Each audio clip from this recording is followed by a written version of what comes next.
Hello viewers, नमस्कार। English knowledge stream में आपका एक बार फिर स्वागत है। आज हम आपको साइलेंट लेटर्स के बारे में बताएंगे। जैसा कि मैंने पिछले वीडियोज में बताया है कि हमारे सभी वीडियो जो होंगे वो इंटरकनेक्टेड होंगे, एक दूसरे से वो जुड़े होंगे। इसलिए आप लोग जब भी देखें तो पूरा वीडियो देखें तो कंसेप्ट क्लियर होगा। पिछले वीडियोज में मैंने जो बताया उसमें कुछ चीजें जो हमें लगी कि आप लोगों को बताना चाहिए था और आप लोगों ने पूछा भी कमेंट करके, उसको हम यहां शेयर कर दे रहे हैं, यहां हम फिर से बता दे रहे हैं। उसके बाद हम साइलेंट लेटर के बारे में चर्चा करेंगे। देखिए, जैसे हमने जब फोनेटिक सिंबल के बारे में बताया था तो आपको 2 शब्द 3 शब्द बताए थे। फॉर एग्जाम्पल पेन और पेन। इसके उच्चारण में हम कैसे लिखते हैं हिंदी में, ये मैंने नहीं बताया था। अंग्रेजी में मैंने बताया था कि इसका जो फोनेटिक सिंबल होगा वो ये होगा, और पेन का जो होगा डिफ्थांग का प्रयोग करके हम बताए थे आपको कि पेन ऐसा लिखा जाएगा। बट ये हिंदी में कैसा लिखा जाएगा ये मैंने आपको नहीं बताया था। तो हिंदी में हम जानते हैं कि संस्कृत में और हिंदी में अनुनासिक और अनुस्वार होते हैं। अनुनासिक अनुस्वार क्या होते हैं? अनुस्वार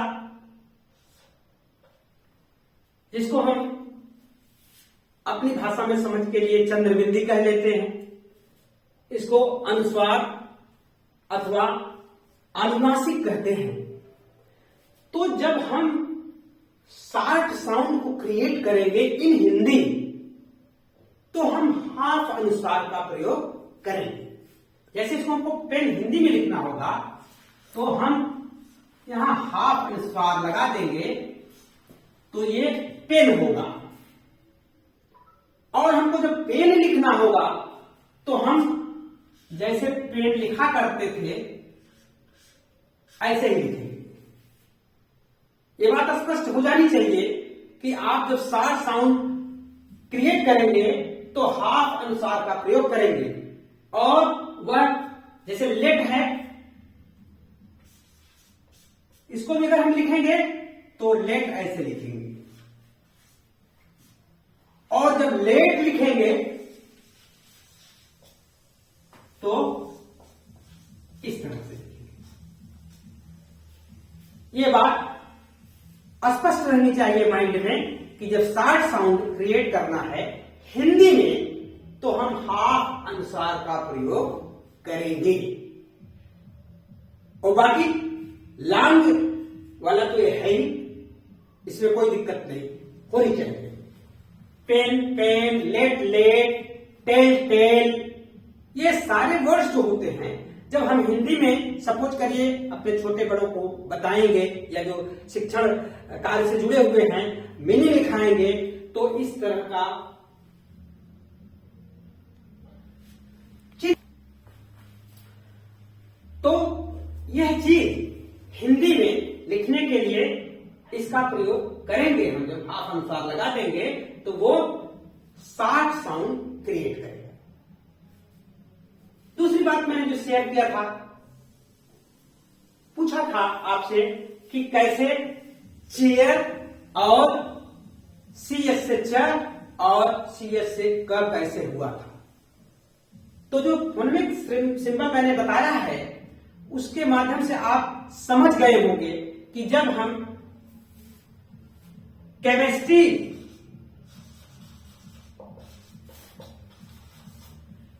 को अगर हम अपने फोनेटिक सिंबल में देखेंगे तो लिखा रहेगा कैसे, सीधा सीधा के।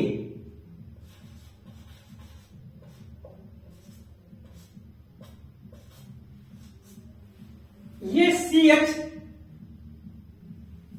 के पढ़ा जाएगा, लेकिन केमिस्ट्री पढ़े जाने के पहले जब हम इसका सिंबल इस्तेमाल करेंगे तो कैसे लिखा रहेगा?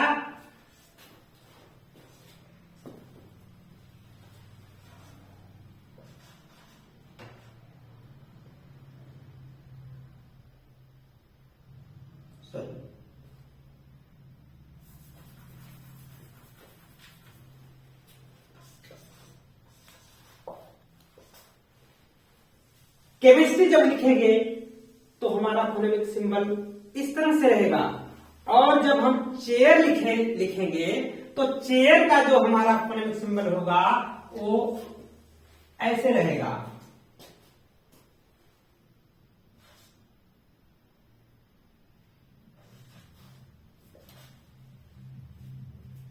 ये फोनेमिक सिंबल चेयर का होगा।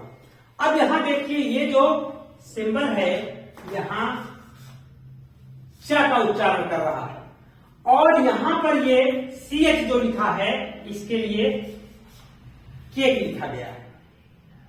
तो हम फोनेमिक सिंबल में जब देखेंगे कि CH को कहां हम च पढ़ेंगे और CH को कहां का पढ़ेंगे, तो जैसे ही हम फोनेमिक सिंबल को देखेंगे वो बात एकदम स्पष्ट हो जाएगी, उसमें कोई भी इफ बट नहीं रहेगा। जैसा कि बट पुट के बारे में भी मैंने आपको बताया ही है कि उसमें अगर हम बट लिखा रहेगा तो आपका ये बट रहेगा, इसका संकेत रहेगा, और जब पुट लिखा रहेगा तो इसका जो फोनेमिक सिंबल होगा वो इस तरह से रहेगा। तो ये बातें मैंने अपने पिछले वीडियोज में बताया है, उसी से कनेक्ट करने के लिए मैं उसको रिकैप कर दे रहा हूं कि ताकि जो नए व्यूअर्स हों वो इसको समझ लें, अपने पिछले वीडियोज में जाकर के इसकी डिटेल में देख लें। अब थोड़ी सी जानकारी हम आपको देना चाहेंगे सिलेबल के बारे में।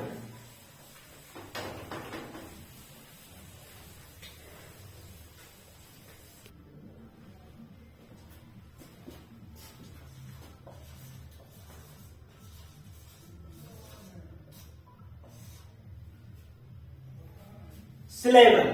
Syllable is a part of word that contains single vowel sound. ये इसका मतलब हुआ कि syllable is a part of word that contains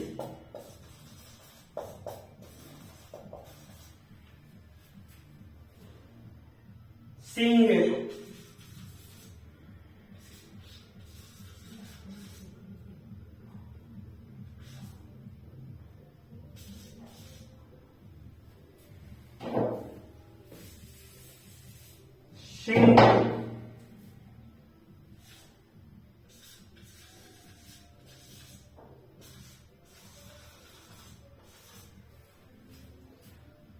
syllable is a part of word that contains single vowel sound.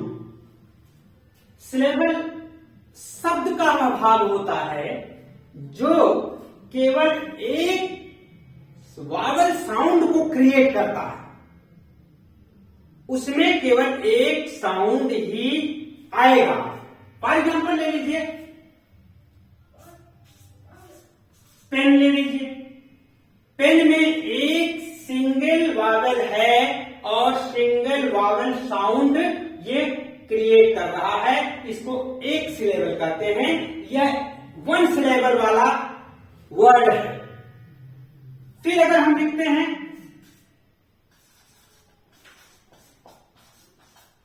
Painter, तो painter में देख रहे हैं इसमें टू सिलेबल्स आ रहे हैं। Painter, painter. जब हम बड़ा शब्द पढ़ेंगे, कोई थ्री इस लेवल का है तो उसमें 3 वॉवेल साउंड आएंगे, जैसे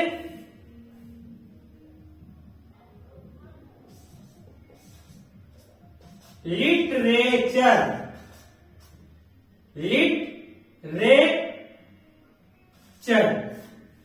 ये 3 सिलेबल है इसमें। ब्यूटीफुल,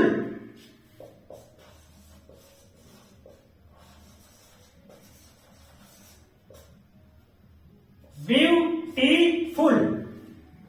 तो सिलेबल का मतलब होता है कि यह एक सिलेबल का वर्ड हो सकता है, 2 सिलेबल का वर्ड हो सकता है, 3 सिलेबल का वर्ड हो सकता है।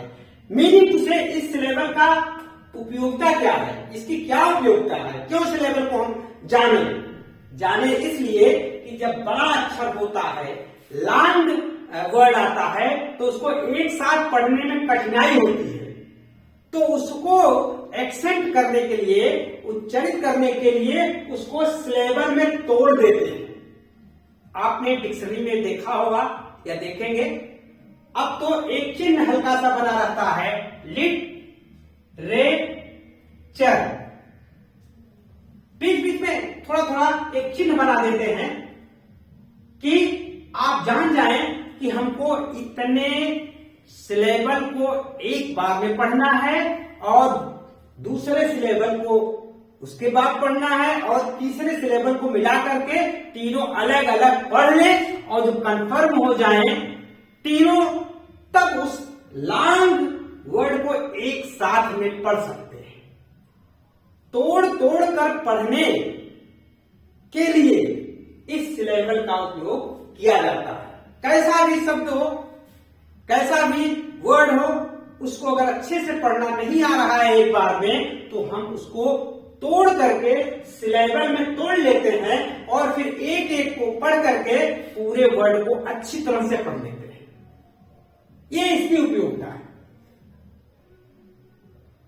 तो पढ़ने के लिए जब भी कहीं प्रॉब्लम आपको आए तो आप उसको वॉवेल वाले सिलेबल को तोड़ लेंगे। 3, 2, मैक्सिमम 3 होते हैं, 4 भी हो सकते हैं, बड़ा शब्द है तो 1 भी हो सकता है, 1 तो बस 1 ही होता है। तो ये बात रीडिंग में बहुत काम आती है, सिलेबल की उपयोगिता। तो पिछले वीडियोज में मैंने जो कुछ बताया था उसको मैंने आपके सामने इस वीडियो में रखा। जो नए व्यूअर्स हैं पिछले वीडियोज में जाएंगे तो वो अच्छी तरह से इसकी डिटेल और अच्छे से पा जाएंगे। आज का हमारा टॉपिक है साइलेंट लेटर्स। साइलेंट लेटर्स के बारे में बताने से पहले हम आपको फिर बताना चाहेंगे कि साइलेंट लेटर जो 26 होते हैं उसमें सब साइलेंट नहीं होते हैं। जो साइलेंट नहीं होते हैं उसको भी बताएंगे और जो साइलेंट होते हैं उसको भी बताएंगे। इसको हम इरेज करते हैं। साइलेंट लेटर्स में सबसे पहले अक्षर जो लेटर आता है ए। हम देखते हैं कि ए कहां साइलेंट रहता है, कहां ए साइलेंट रहता है, इसे जानने के लिए कुछ ग्रामेरियंस ने बनाया है कि इनके बाद ये शब्द आए या इनके बाद ये सब लेटर आए तो ये साइलेंट हो जाता है। तो ए के बारे में, यदि किसी शब्द के अंत में डबल एल वाई ए के बाद अगर ये रहता है, ये के बाद अगर आता है एल वाई तो ये साइलेंट हो जाता है, ये साइलेंट हो जाएगा। फॉर एग्जाम्पल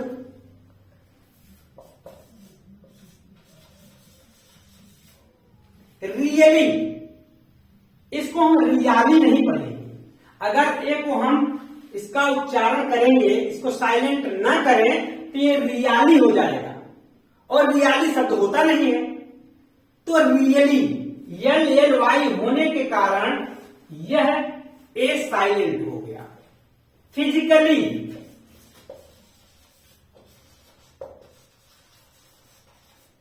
सेम चीज है, यहां पर आती है LLY आया, ए साइलेंट हो गया। इकोनॉमिकली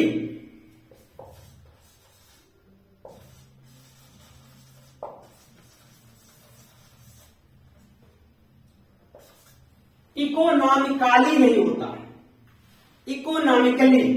टिपिकली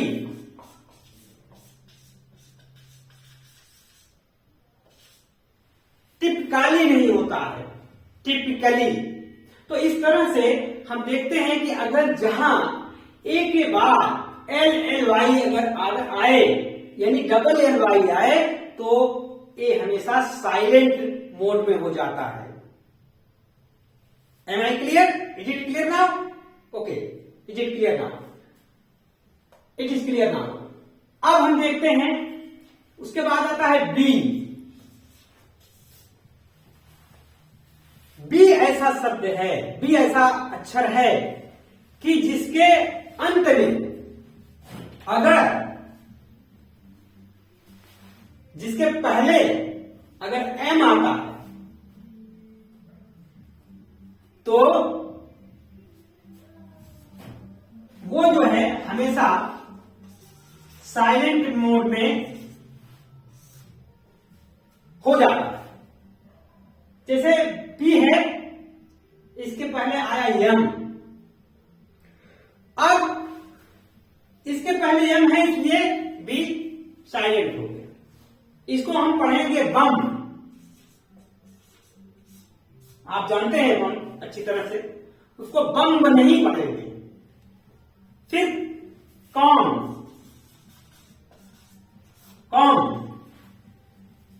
बी साइलेंट हो जाएगा। कॉम माने कंघा होता है, बम माने जो होता है गोला, आप जानते हैं। टॉम, यहां पर ये बी साइलेंट हो गया। तो बड़े कम शब्दों में यह कहा जा सकता है, अगर बी से पहले एम आता है तो वो बी साइलेंट हो जाता है। तीसरा लेटर है सी।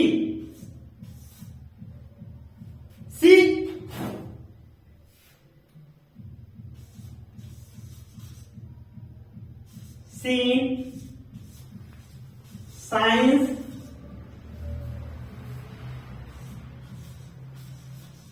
सीजर्स, ये वर्ड्स आप ध्यान से देखें। अगर सी के पहले एस रहता है, सी के पहले अगर एस रहता है तो वो सी साइलेंट हो जाता है। तो यहां पर सी अगर सी से पहले एस आता है तो वह सी साइलेंट हो जाएगा। जैसा कि सीन, साइंस, सीजर्स। सीन माने दृश्य, साइंस माने विज्ञान और सीजर्स माने कैंची। इसी प्रकार से डी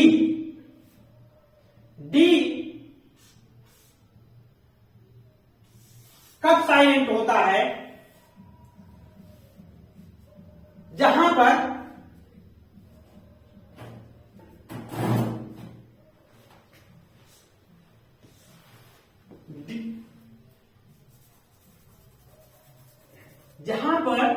डी से पहले जी आए, या यूं कहिए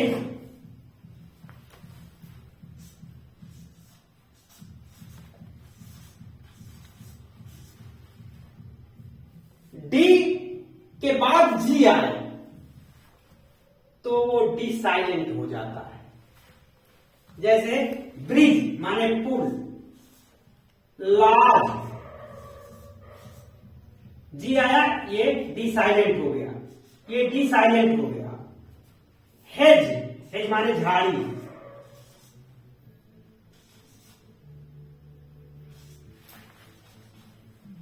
हेज, लॉज, ब्रिज, ये शब्द जहां पर डी के तुरंत बाद अगर जी आता है तो वो डी साइलेंट हो जाता है।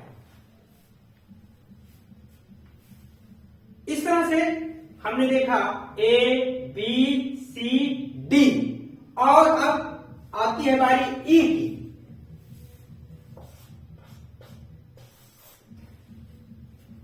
ई, जिस शब्द के अंत में ई आता है तो वो साइलेंट ही रहता है, वो साइलेंट हो जाता है। फॉर एग्जाम्पल जैसे हमने लिखा नेम, ई साइलेंट हो गया, यहां नहीं तो ई के ए की मात्रा होगी तो नामे पढ़ा जाएगा। होम, यहां पर होमे नहीं। लास्ट में अगर किसी वर्ड के लास्ट में ई आता है तो वो हमेशा ई साइलेंट हो जाता है। उसके बाद आता है एफ। इसके और उदाहरण हो सकते हैं, मैं तो एक एक दो दो उदाहरण बता दे रहा हूं, आप समझेंगे।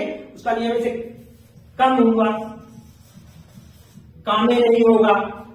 जिस शब्द के अंत में अगर ई आता है तो वो ई साइलेंट हो जाता है।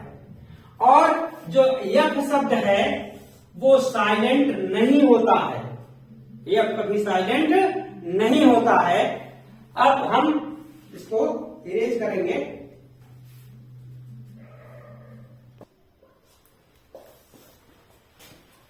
अगला जो लेटर है वो यफ है।